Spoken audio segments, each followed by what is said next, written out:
নবী সাল্লাল্লাহু আলাইহি ওয়াসাল্লাম যে 4টি নদী দেখেছেন মেরাজে, তার একটি তো দেখলাম, আরেকটি হয়তো দেখতে পাবো ইনশাআল্লাহ। আসল যে দুটি জান্নাতে আছে আল্লাহ যেন সেগুলো আমাদেরকে প্রত্যক্ষ করার তৌফিক দান করেন। উগান্ডার বুক চিরে, সুদানের বুক চিরে, ইথিওপিয়ার বুক চিরে এই মরুভূমির দেশ মিশর টিকে আছে মূলত এই নদের উপরে, এই নদের পানির উপরে। আল্লাহ রাব্বুল আলামিনের বহু কুদরতের সাক্ষী, বহু ইতিহাসের সাক্ষী, বহু সভ্যতার সাক্ষী এবং কোরআন এবং সুন্নাহর আলোকে বহু গুরুত্বপূর্ণ তথ্যের সাথে যার সংযোগ রয়েছে।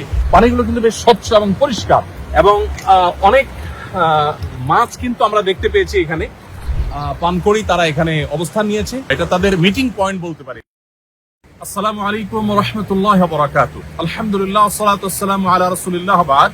সুপ্রিয় দর্শক শ্রোতা ভাই বোন, আমার পেছনে যে নদী আপনারা দেখতে পাচ্ছেন, এই নদীর নাম শুনেননি এমন কোনো মানুষ হয়তো পৃথিবীতে খুব কমই আছে।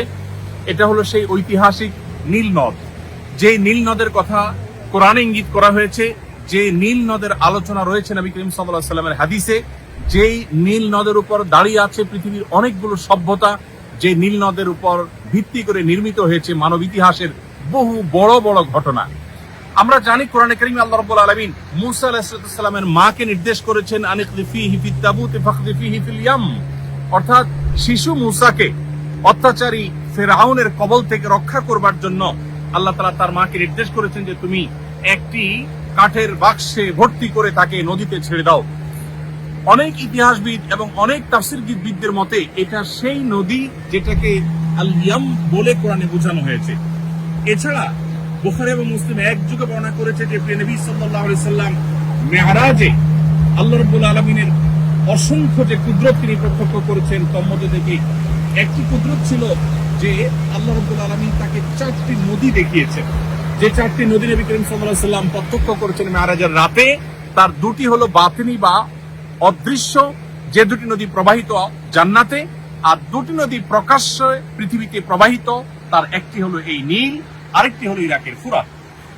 এবং এই দুটি নদী সম্পর্কে নবী সাল্লাল্লাহু আলাইহি সাল্লাম বলেছেন এই দুটি এবং জান্নাতে প্রবাহমান যে দুটি নদী, এই উভয় বরং 4টি নদীর মূল সূত্র হলো সিদরাতুল মুনতাহার গোড়া। কিভাবে সেখান থেকে এটি প্রসারিত হয়েছে, প্রবাহিত হয়েছে, সেটা একমাত্র আল্লাহ তাআলা ভালো জানেন। এর দুনিয়াতে বা বাহ্যিক যে এর সোর্স বা মূল সূত্র যেখান থেকে এটি শুরু বা প্রবাহিত হয়েছে, আমরা এখানকার স্থানীয়দের বক্তব্য অনুযায়ী সেরকম একটা জায়গায় অবস্থান করছি যেটা উগান্ডার কাম্পালার ঠিক কাছে অবস্থিত। এখান থেকে এই নীল নদ প্রবাহিত হয়ে এই পানিগুলো চলে গিয়েছে এখান থেকে 6650 কিলোমিটার দূর পর্যন্ত।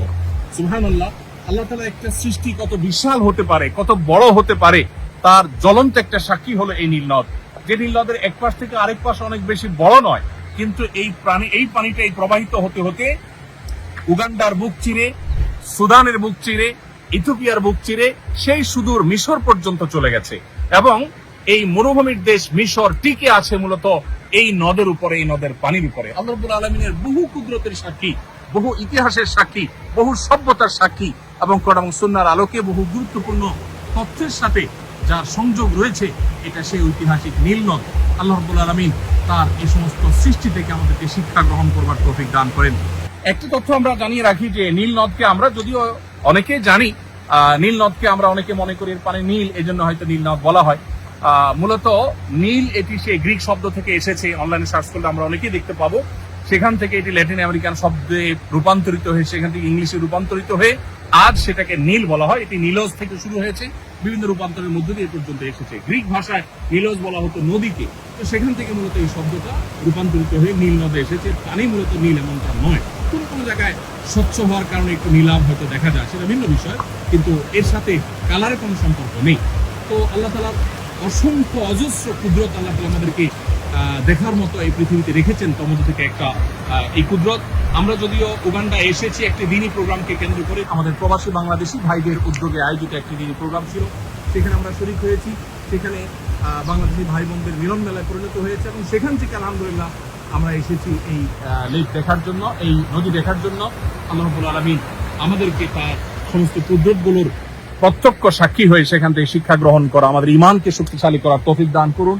এই সেই নীল নদের পানি, যেটা হয়তো আমরা অনেকে ইউটিউবে, সোশ্যাল মিডিয়াতে নানাভাবে আমরা হয়তো দেখে থাকবো, কিন্তু এর সাথে যে কোরআন এবং হাদিসের বর্ণনার যোগসূত্র আছে সেটা কিন্তু আমরা অনেকেই জানি না। পানিগুলো কিন্তু বেশ স্বচ্ছ এবং পরিষ্কার, মাশাআল্লাহ। এবং অনেক মাছ কিন্তু আমরা দেখতে পেয়েছি এখানে, এবং আমরা এখানে পাশে একটা রেস্টুরেন্টে ইনশাআল্লাহ আজকে দুপুরের খাবার খাবো এই নদীর মাছ ফ্রাই করে। আলহামদুলিল্লাহ এখানে তেলাপিয়া হয়ে থাকে প্রচুর পরিমাণ, এবং পানকড়ি গাছে আমরা দেখতে পাচ্ছি প্রচুর পরিমাণ পানকড়ি তারা এখানে অবস্থান নিয়েছে। এই নদীর পানি থেকে তারা রিজিক আহরণ করে তারা সেখানে সমবেত হয়, আবার এখান থেকে তারা চলে যায়। এটা তাদের মিটিং পয়েন্ট বলতে পারে। তো আল্লাহ তাআলার এই কুদরতের সাক্ষী হতে পেরে সত্যি আমরা অনেক বেশি আনন্দিত, গর্বিত। আল্লাহ রাব্বুল আলামিনের কাছে শুকর আদায় করি। এবং আমাদের সাথে আলহামদুলিল্লাহ টিম মেম্বারদের মধ্যে শেখ আব্দুল্লাহ সাইফুল্লাহ ভাই সহ অন্যান্য ভাই ব্রাদার যারা আছেন, সবাইকে ধন্যবাদ। সবাই মিলে আমরা আল্লাহ তাআলার একটা কুদরতকে প্রত্যক্ষ করলাম, আল্লাহ কুদরতের সাক্ষী হলাম। আল্লাহ রাব্বুল আলামিন নীল দেখার সুযোগ দিয়েছেন, আল্লাহ যেন ফোরাত যেন দেখান।